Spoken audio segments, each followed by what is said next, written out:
Assalamualaikum warahmatullahi wabarakatuh. Alhamdulillahirrabbilalamin. Assalatu wassalamu ala asrofil anbiya'i wal mursalin wa ala alihi wa sahbihi ajma'in amma ba'du. Bagaimana kabarnya anak-anakku? Semoga senantiasa dalam lindungan Allah Subhanahu wa taala. Pada kesempatan hari ini kita akan belajar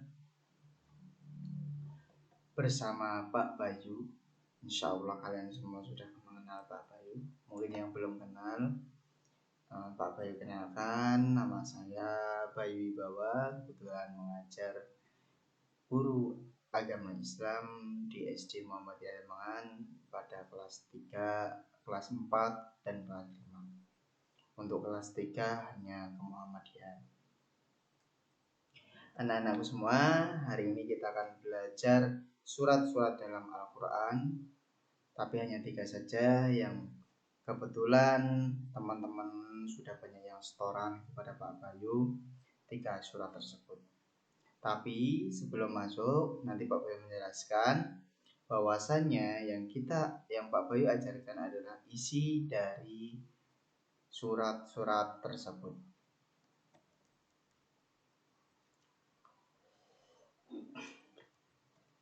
Yang pertama adalah surat Al-Lail.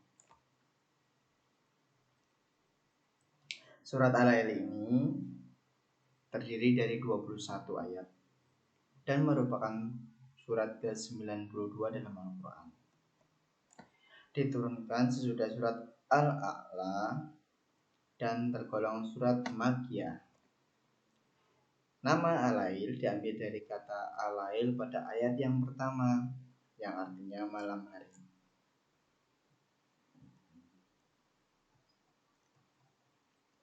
Kandungan Quran surat Al-Lail. Allah adalah zat yang maha sempurna. Pergantian siang dan malam itu sudah diatur secara sempurna dan sebaik mungkin oleh Allah Subhanahu wa taala. Demikian juga adanya laki-laki dan perempuan yang saling melengkapi satu sama lain. Dalam hidup semua orang memiliki pilihan. Kalau menjadi hamba Allah yang taat, maka surga adalah balasannya. Sebaliknya, ketika menjadi hamba yang ingkar pada Allah, tidak mau beramal soleh, maka neraka adalah balasannya.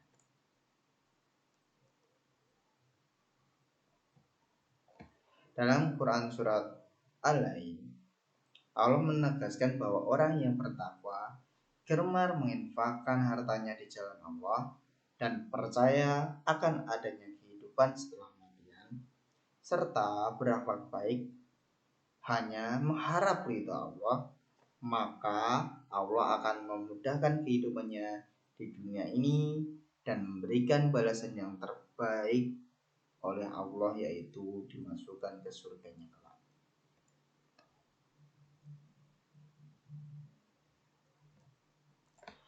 Dan sebaliknya, ketika tadi berbuat baik, ini berbuat sombong dan tidak banyak bergantung kepada Allah, bahkan orangnya pelit, bakhil, pedit, bahkan untuk menginfakkan hartanya atau ilmunya dia tidak mau, maka Allah akan memberikan balasan kehidupan yang sukar, bahkan ancamannya adalah neraka jahanam.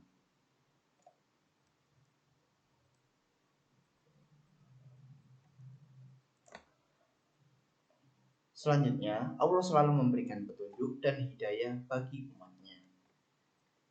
Orang yang masuk surga adalah golongan orang yang beruntung dan akan mendapatkan kepuasan. Dan orang yang masuk neraka adalah orang yang paling celaka dan akan menyesal.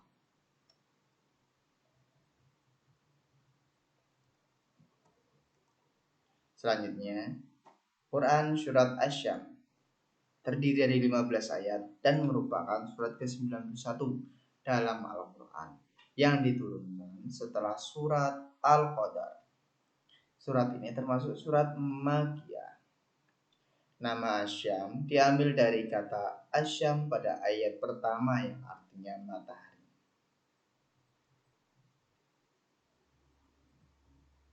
Kandungan Quran surat Asy-Syams.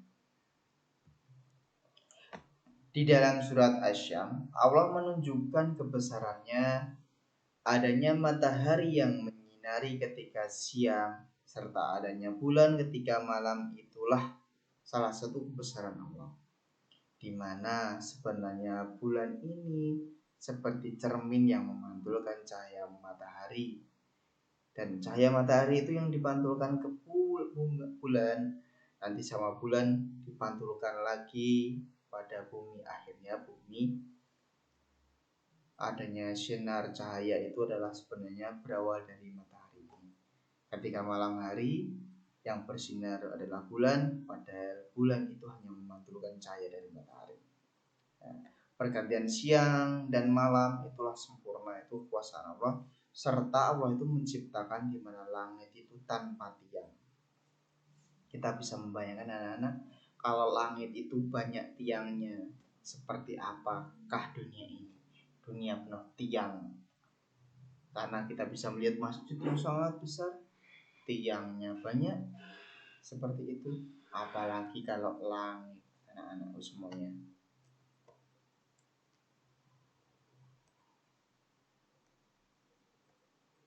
Dalam surat Asy-Syams ini, Allah menjelaskan kepada manusia bahwa Allah telah mengilhamkan kepada setiap jiwa mengenai jalan kefasikan dan jalan kebaikan. Manusia itu tinggal memilih mau jalan yang disukainya yang mana. Dan perlu diingat, masing-masing jalan atau pilihan ada balasannya yang setimpal.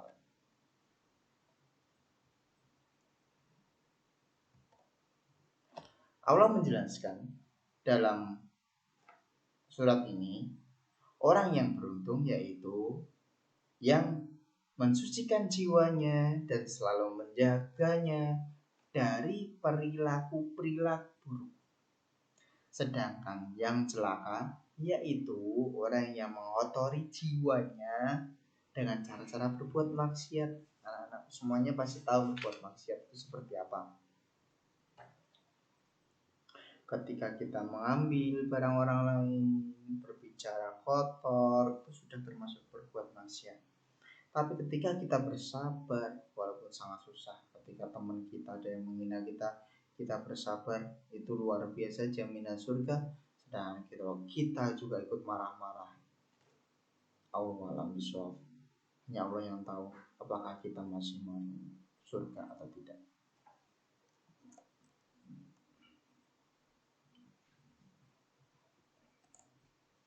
Pada ayat selanjutnya, Allah menceritakan tentang kisah durhaka kaum Samud. Nah, kaum Samud ini sebenarnya ini ceritanya seperti ini. Kaum Samud itu diberikan keistimewaan berupa mereka itu mampu membangun bangunan yang tinggi-tinggi. Itu keahlian mereka. Nah, tapi anak-anakku, ketika Nabi Soleh ini adalah Nabi yang diutus oleh Allah di kaum Samud ini, suatu ketika Nabi Soleh ini diberikan mukjizat sama Allah, yaitu berupa unta. Untanya itu tepatnya adalah unta betina, di mana Nabi Soleh ini membelah batu dan keluarlah unta betina ini. Unta betina inilah yang menjadi mukjizatnya Nabi Soleh, atau kunci atau bukti dari kenabian Nabi Soleh ini. Nah, suatu ketika Nabi Soleh ini berpesan kepada kaumnya, kaum Samud, bahwasanya tolong jagalah unta ini, tolong jangan ganggu unta ini, biarkan unta ini minum di tempat yang dia ingin minum, karena unta ini insya Allah tidak akan mengganggu kalian. Itu Nabi Soleh mengatakan kepada kaumnya. Namun seiring berjalannya waktu, ada beberapa petinggi atau mungkin yang disebut penguasa kaumnya Nabi Soleh ini, yaitu kaum Samud ini, yang ingin mengingkari janjinya, dan dia itu menghasut banyak orang, bagaimana caranya kita membunuh unta Nabi Soleh. Nah, setelah unta Nabi Soleh ini terbunuh, karena itulah Allah menurunkan azab yang berupa membinasakan dan disamaratakan dengan tanah. Jadi kaum Samud inilah rata dengan tanah.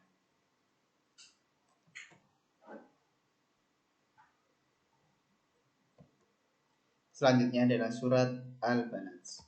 Anak-anakku semua, tadi sudah 2 surat. Ini yang surat yang terakhir. Nah, surat ini terdiri dari 20 ayat. Nah, mungkin dari 3 surat ini menurut Pak Bayu untuk kesulitan menghafal di surat Al-Balad ini, tapi tetap semangat anak-anakku, insya Allah kalian bisa menghafalnya. Bismillah. Dan sudah ada 1 anak yang sudah setoran 3 surat ini. Yang pertama Alai, yang kedua Asyam, yang ketiga Al-Balad. Ada 1 anak yang sudah setoran 3 ayat tersebut, 3 surat tersebut. Itu namanya Pak Bayu nggak usah sebutkan, tapi yang jelas adalah perempuan. Surat Al-Balad terdiri dari 20 ayat dan urutan ke-90 di dalam surat dari dalam Al-Quran, dan diturunkan sesudah surat Qaf. Surat ini merupakan surat Makkiyah dan namanya sendiri, nama Al-Balad artinya adalah negeri Mekah.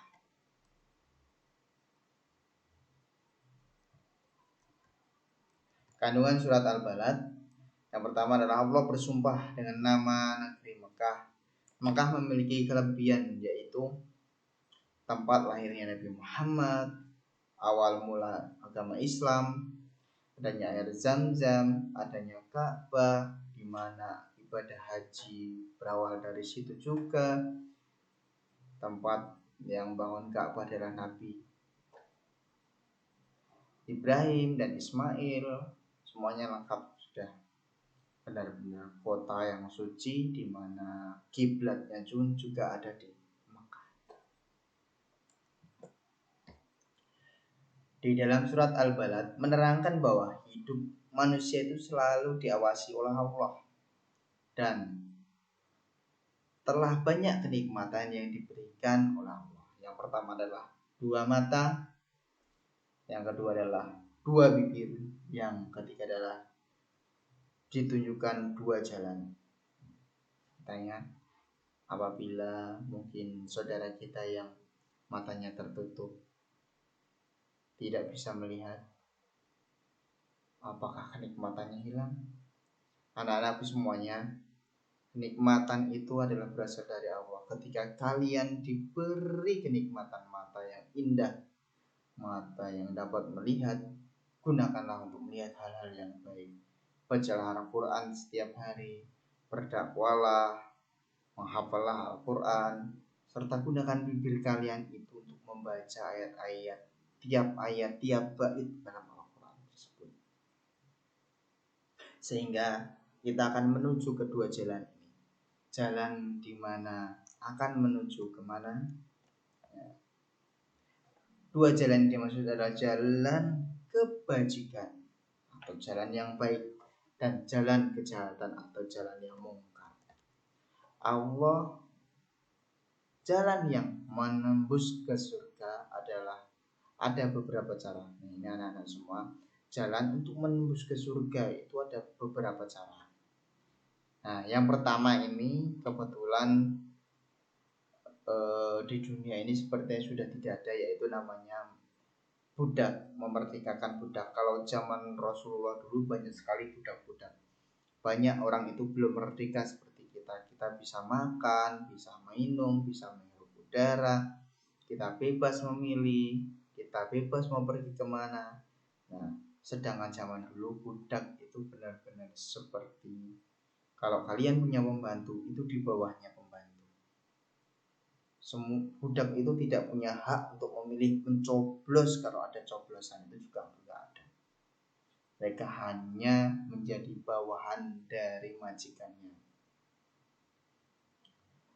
memberi makan pada musim kelaparan. Nah, ini anak-anakku, kebetulan di masa pandemi ini mungkin banyak yang kelaparan, banyak anak-anak kita, banyak saudara-saudara kita yang kebetulan tertimpa kondisi COVID, jadi mereka ekonominya melemah. Sedangkan kalian di posisi ekonomi yang tinggi, bantulah mereka, bantulah kawan kalian, sehingga mereka bisa makan, bisa minum. Termasuk kalian harus mensyukuri makanan dan minuman yang ada. Janganlah kalian mencaci maki makanan yang diberikan orang tua kalian. Janganlah menghina makanan tersebut, karena masih banyak orang-orang yang di luar sana untuk mencari makan pun susah. Kalian pernah melihat banyak sekali orang-orang yang tinggalnya hanya di becak ataupun hanya di gerobak yang mereka dorong. Kita harus tersentuh anak-anak, hati kita tersentuh. Bagaimana caranya kita harus berjuang. Bagaimana caranya kita harus, kalau bisa, kita bisa menyantuni mereka, memberikan makan pada fakir miskin seperti mereka. Janganlah kita membuang makanan yang ada, bahkan mencacinya. Itu tidak boleh anak-anak semua. Serta kita harus menjaga iman dan saling berpesan untuk sabar dan kasih sayang. Kalian anak-anakku semuanya, kesabaran kalian harus pegang itu semuanya. Kalian bagikan semua kesabaran kalian, bagikan kasih sayang kepada kalian semuanya. Bantu orang yang kurang mampu. Di mana kalian merasa mampu, bantulah orang yang tidak mampu tersebut. Kalian tidak perlu meminta imbalannya.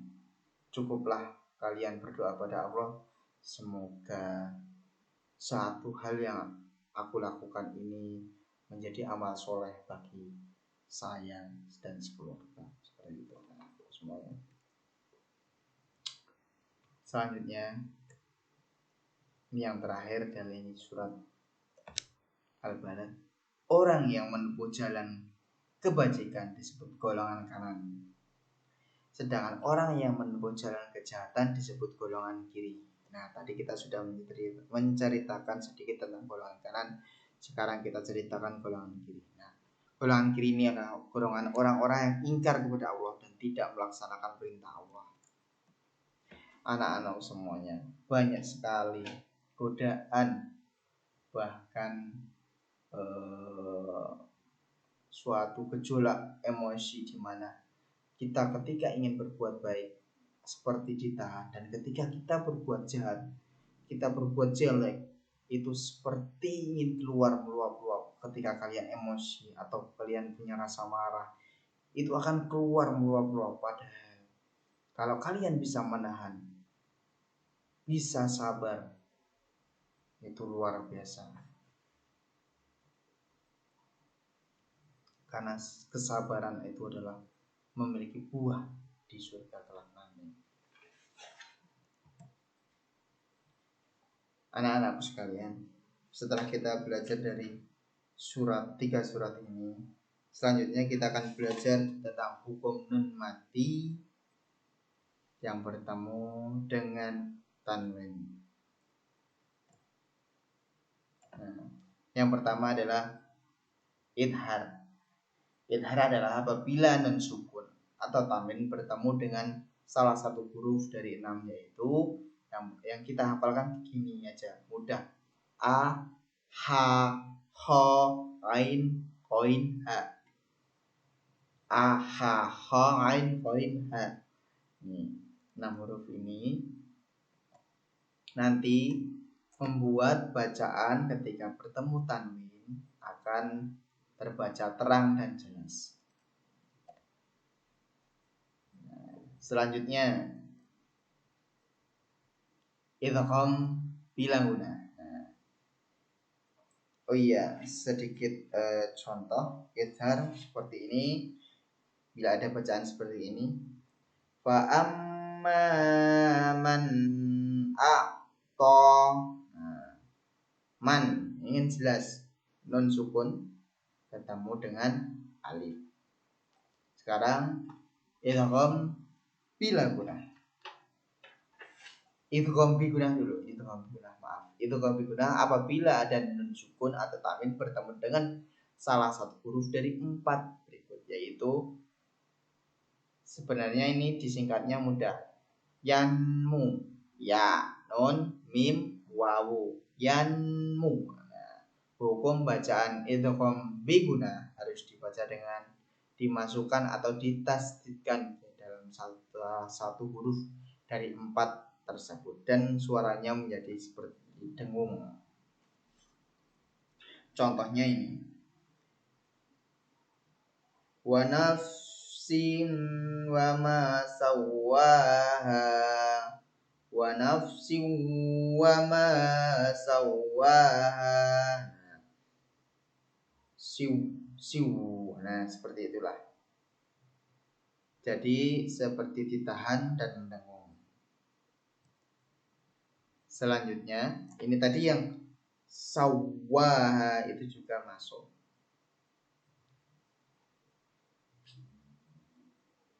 Tapi anak-anakku semua, kalau yang sawwaha itu maksudnya ke tasdid, bukan ke dengung. Selanjutnya, idgham bila gunah. Nah, idgham bila gunah apabila nun sukun atau tanwin bertemu dengan salah satu huruf. Ini cuma 2, lam dan ro. Cara bacanya masuk tanpa mendengung. Kan kita sudah tahu. Bi guna, bi dengan guna. Bila berarti la itu tidak, berarti tidak guna. Nah, ingat-ingat ya. Itu cuma lam dan ro. Nah, lam dan ro ini contohnya ini. Malal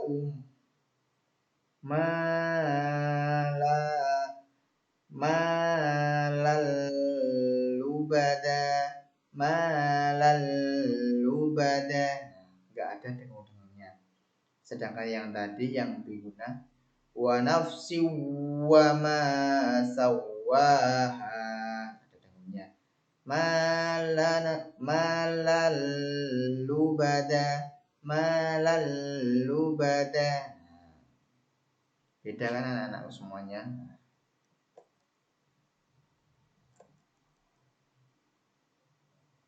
Selanjutnya adalah iklab. Nah, iklab ini yaitu kembali atau menukar apabila nun sukun atau tanwin bertemu dengan huruf ba. Nah, bacaannya seperti ini. Contohnya, hillum bihadan. Nah, padahal tanwin bertemu dengan ba, jadi ba-nya malah menghilang, jadi ketemu dibaca kayak mim. Jadi kayak ada mimnya itu. Sebelum ke huruf ba-nya ada mimnya, seperti ada mimnya. Terus adalah ikhfa. Samar-samar. Hurufnya ada 15. Apabila nun sukun atau tanwin bertemu 15 huruf hijaiyah, yaitu seperti ini, maka nanti agak samar-samar. Contohnya dari Pak Bayu, mazzakkaha,